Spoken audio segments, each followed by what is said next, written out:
Bazooka റിലീസിന് മണിക്കൂറുകൾ മാത്രം ബാക്കി നിൽക്കെ സിനിമയെക്കുറിച്ച് മമ്മൂട്ടി വീണ്ടും ഒരു നവാഗത സംവിധായകനൊപ്പം എത്തുകയാണെന്നും ഗെയിമിംഗ് പ്രമേയമായുള്ള പുതുമയുള്ള കഥയാണെന്നും മമ്മൂട്ടി പറയുന്നു.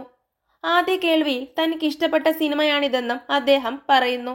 അദ്ദേഹത്തിന്റെ വാക്കുകൾ ഇങ്ങനെ: പ്രിയമുള്ളവരെ, വീണ്ടും ഒരു നവാഗത സംവിധായകനോടൊപ്പം ഞാൻ എത്തുകയാണ്.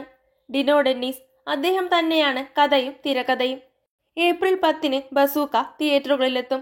ഗെയിമിംഗ് പ്രമേയമായതും വളരെ പുതുമ തോന്നിയതുമായ കഥ ആദ്യ കേൾവിയിൽ തന്നെ എനിക്കിഷ്ടപ്പെട്ടു.